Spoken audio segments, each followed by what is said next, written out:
मुस्लिम समाज के आह्वान पर उत्तर प्रदेश के हाथरस में हुई सामूहिक ज्यादती के विरोध में पीड़िता को न्याय दिलाने के लिए सर्व समाज के लोग 40 चौराहे पर एकजुट हुए और जमकर प्रदर्शन किया। इस मौके पर राष्ट्रपति के नाम ज्ञापन सौंपा गया और पीड़िता को न्याय दिलाने की मांग की गई, साथ ही सभी आरोपियों को फांसी की सजा देने की मांग की। मुस्लिम समाज के आह्वान पर शुक्रवार को बड़ी संख्या में सर्व समाज के लोग उत्तर प्रदेश के हाथरस में हुई दरिंदगी के खिलाफ पीड़िता को न्याय दिलाने के लिए 40 चौराहे पर एकजुट हुए और हाथरस की बेटी के साथ हुई सामूहिक ज्यादती के खिलाफ आक्रोश जताया। इस मौके पर युवाओं ने मनीषा वाल्मीकि को न्याय दिलाने और कातिलों को फांसी की सजा देने की मांग की तख्तियां हाथ में ले रखी थी। सर्व समाज के लोगों ने एक स्वर में मनीषा के कातिलों को फांसी की सजा देने की आवाज बुलंद की।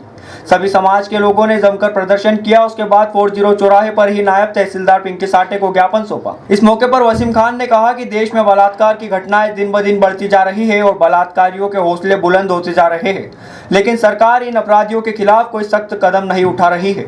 देश के कानून व्यवस्था पूरी तरह से डगमगा गई है। आज हमने 40 चौराहे पर प्रदर्शन कर सरकार को देश की बहन बेटियों की सुरक्षा के लिए आगाह किया है। सर, सबसे पहली बात यह है कि यहाँ पे सारे आम पब्लिक थी, आम जनता थी और सर्व समाज के लोग यहाँ पे इकट्ठा हुए थे।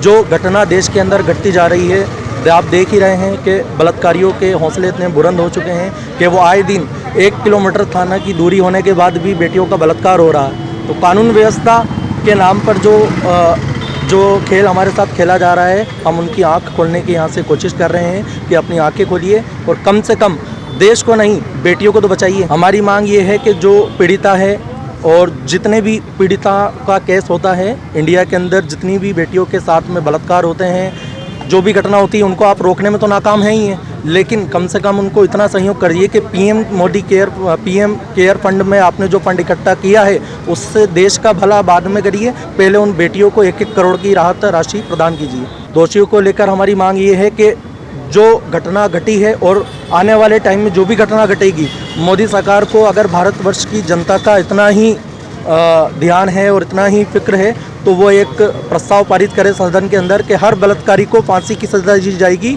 Within 3 days. जैसा कि सर्वविदित है, अखबारों में सुन रहे हैं कि महिलाओं के साथ बहुत ज़्यादा अत्याचार हो रहा है, बलात्कार हो रहा है। यूपी में बलात्कार हुआ है, मनीषा के साथ बलात्कार हुआ है और यहाँ तक हुआ है कि उसके पीड़ित पक्ष को उसके माँ बाप से मिलने नहीं दिया गया और रात्रि के अंदर अंतिम संस्कार नहीं होता है।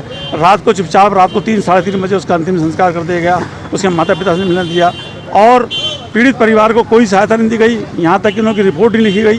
पुलिस प्रशासन भी खामोश है और प्रशासन भी खामोश है। योगी सरकार है वहाँ। एक तरफ तो ये बोलते हैं हम बेटी बचाओ बेटी पढ़ाओ का हम जो है नारा बुलंद करते हैं। अगर बेटी पढ़ने के लिए बाहर जाएगी और उसके साथ ऐसी घटना होगी तो कौन ये चाहेगा कि अपनी बेटी को पढ़ाएगा। घर बैठे जब वो लोग आग उठा के ले जा रहे हैं और बलात्कार किया, उसकी कमर की रीढ़ की हड्डी तोड़ दी, उसके पाँव तोड़ दिए, उसकी आंखें निकाल दी, उसकी जबान काट दी, इससे ज़्यादा जनद अपराध क्या हो सकता है। इस अपराध के खिलाफ हमने जो है ज्ञापन दिया है प्रधानमंत्री राष्ट्रपति के नाम, कलेक्टर महोदय के थ्रू, ताकि जो है पीड़िता को इंसाफ दिलाया जाए और जो दोषी हैं उनको सख्त सजा दी जाए। शैलेंद्र सिंह ठाकुर ने कहा कि उत्तर प्रदेश के हाथरस में हुई जघन्य बलात्कार की घटना ने पूरे देश को झकझोर कर रख दिया है।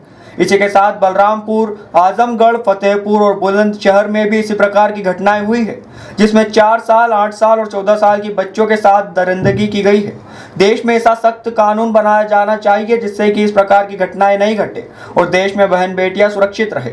इस मौके पर वसीम खान, हाजी साबिर मसूदी, रामूराम डागर, भानु प्रताप सिंह राठौर, मोहम्मद जावेद खान, इमरान खान, इलियास खान, मोहम्मद शेख, शोएब मंसूरी, आरिफ मंसूरी, मोइन मंसूरी, आसिफ खान सहित बड़ी संख्या में सर्व समाज के लोग मौजूद थे। देखिए, उत्तर प्रदेश के हाथरस में जो विभत्स जघन्य बलात्कार की घटना हुई है उसने पूरे देश को एक बार पुनः झकझोर दिया है और ये घटना ही काफ़ी नई थी। आपने सुना होगा कि बलरामपुर, आजमगढ़, फतेहपुर और बुलंदशहर, वहाँ पे भी इस प्रकार की 4 साल, 8 साल और 14 साल की बच्चियों के साथ बलात्कार हो रहा है।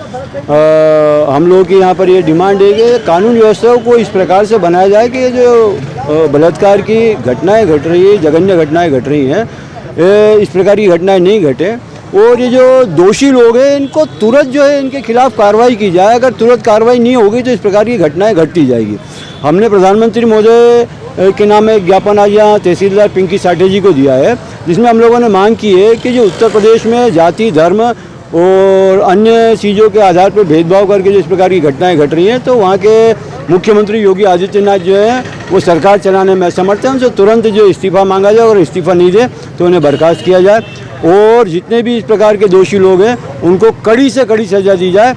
और तीसरी जो महत्वपूर्ण बात है वो ये है कि जो पीड़ित परिवार है उनको 1-1 करोड़ रुपए का मुआवजा। देखिए यहाँ पे वाल्मीकि समाज संगठन है, मुस्लिम समाज संगठन है, भीम आर्मी है, दलित सेना है, ऐसे जो है क्या कहते हैं करीब 12 संगठनों ने मिलकर